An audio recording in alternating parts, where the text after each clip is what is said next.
अब मैं प्रवीण जी के जो परम प्रिय शिष्य हैं श्री भोलानाथ सिंह जी, मैं उनसे आग्रह करूंगा कि वो अपने गुरु जी को कुछ श्रद्धांजलि अर्पित करें और अपने सहपाठी तथा अपनी विधा के विशेषज्ञ श्री अंकुश जी पर भी कुछ प्रकाश डालें। लीजिए। अरे भाई, ये भी तो कार्टूनिस्ट है। वही तो कह रहे हैं, दोनों लोग साथ साथ पढ़ने वाले हो। मैं आदरणीय अध्यक्ष जी से अनुमति चाहता हूँ, आप लोगों से भी अनुमति चाहता हूँ कि मैं अपने मित्र के विषय में कुछ बोलूं, अपने गुरु जी के विषय में कुछ बोलूं और कार्टून विधा पर भी कुछ बोलूं। सबसे पहले तो मैं अपने गुरु श्रद्धेय प्रवीण जी को श्रद्धा से नमन करता हूं और उनके आदर्शों का अनुगमन भी करता हूं। उन्होंने पर्यावरण पर हमको बहुत कुछ लिखने को, बनाने को चित्र दिए थे। लगभग 1-2 सीरीज हमने उनको बना करके दिखा लिया था। उस वक्त वो बहुत बीमार थे और उन्होंने वहाँ शायद हमारे पुरुषोत्तम जी बैठे थे और 2-3 और लोग बैठे थे, जिसमें एक महिला भी थी। तो उन्होंने कहा, मेरे पीठ ठोंकने लगे।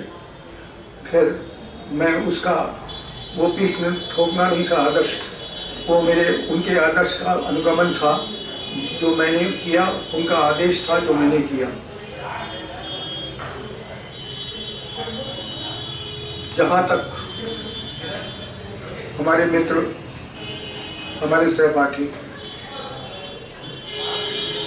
अशोक भाई, उनको अशोक भाई कह पाते हैं, हम कुछ ही निकल नहीं पाया और ये बात अशोक जी भी जानते हैं। जब भी मैंने बुलाया उन्हें अशोक जी कहा, मैंने अंकुश जी नहीं कहा। अंकुश जी कार्टूनिस्ट का नाम है, अंकुश जी मेरे मित्र का नाम। मैंने अपने मित्र को याद किया।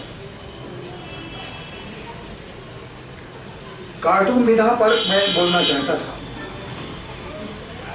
ये कार्टून विधा शुरू कब हुई और कार्टून क्या है, इस बात का तो आपने देख ही लिया कि हमारे अंकुश भाई ने बहुत कुछ आपको अपने चित्रों के माध्यम से दिखाया है।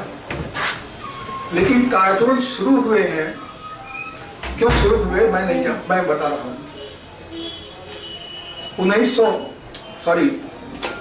14वीं शताब्दी में जब चित्रकारों का एक बहुत बड़ा समूह, बहुत बड़े बड़े चित्रकार थे, उसी दौरान Leonardo da Vinci, Michael Angelo जैसे कलाकार थे। उसी समय आपके 2 कांस्टेबल और वर्नर नाम के दो चित्रकार थे। ये लोग सैलून, फ्रांस में सैलून हुआ करते थे जहाँ एग्जीबिशन किया करते थे। उन एग्जीबिशंस पे वहां पर जो बड़े लोग सीनियर हुआ करते थे, वो जूनियर्स को घुसने नहीं देते थे। कांस्टेबल ने 2-3 पत्रकारों को, 2-3 चित्रकारों को निकाल के बाहर कर दिया। उन्होंने भी लैंडस्केप बनाए थे। जब वो लैंडस्केप प्रदर्शित नहीं किए गए तो उन्होंने 2 पेंटिंग्स बनाई। झरना, एक वो झरना जो ऊपर से गिरता है नीचे, एक वो झरना जो पेशाब घर में लगे हुए बहुत होते हैं, पानी गिरता रहता है और लोग वहां पेशाब करने जाते हैं। वो उसके विरोध में, और वो उन्होंने बजाय इसके कि उस सैलून में जाकर के उसको एग्जिबिट करते, उन्होंने जाकर मार्केट में उसका एग्जिबिट करना शुरू कर दिया। यहीं से शुरुआत हुई। और लेके आओ। विरोधाभास में कार्टून जो है विरोधाभास से शुरुआत हुई है और आज भी उसका रूप जो है विरोधाभास ही है। यद्यपि इसका दृष्टिकोण धीरे धीरे बदला और मार्गदर्शन आईना के रूप में भी आ गया।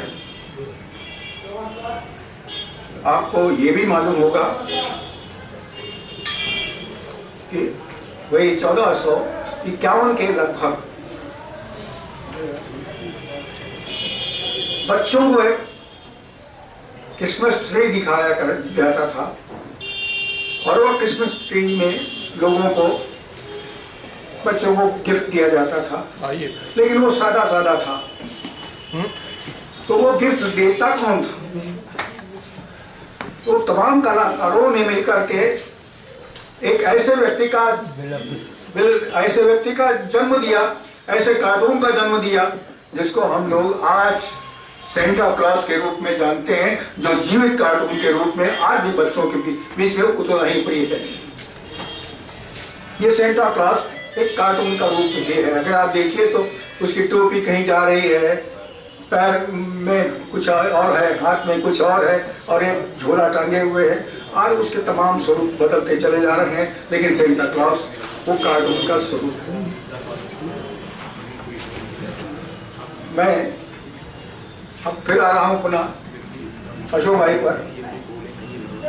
अशोक भाई का बहुत जगह सम्मान और सम्मानित होते रहते हैं, ये उनकी कला का सम्मान है।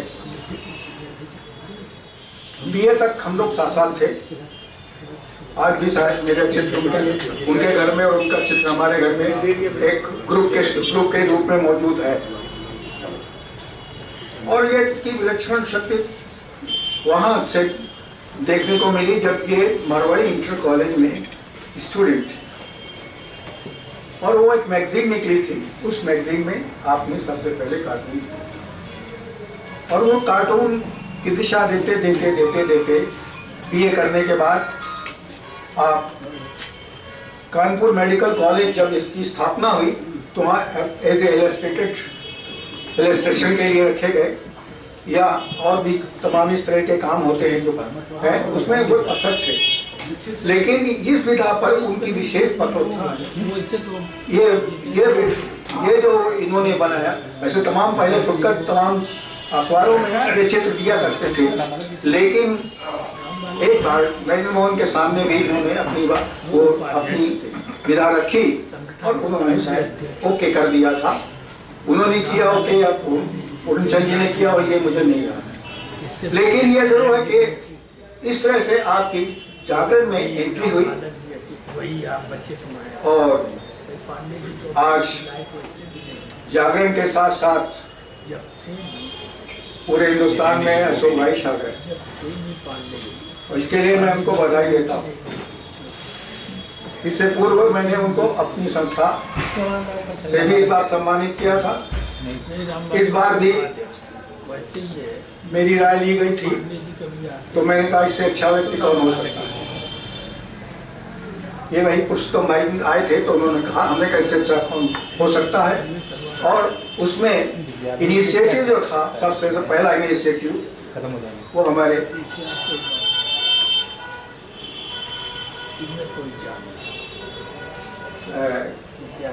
पत्रकार मर्मज्ञ या पत्रकार चौधा श्री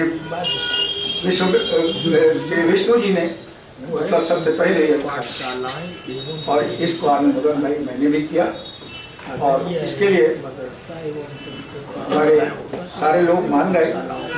मैं उन सबको बधाई देता हूँ जिन्होंने उनके नाम का प्रपोज किया और जिन्होंने उनको यहाँ सम्मानित किया और जिन्होंने उनके सम्मान को देखा। मैं उन सबको बधाई देता हूँ और अंत में अपनी बात समाप्त करता हूँ। धन्यवाद।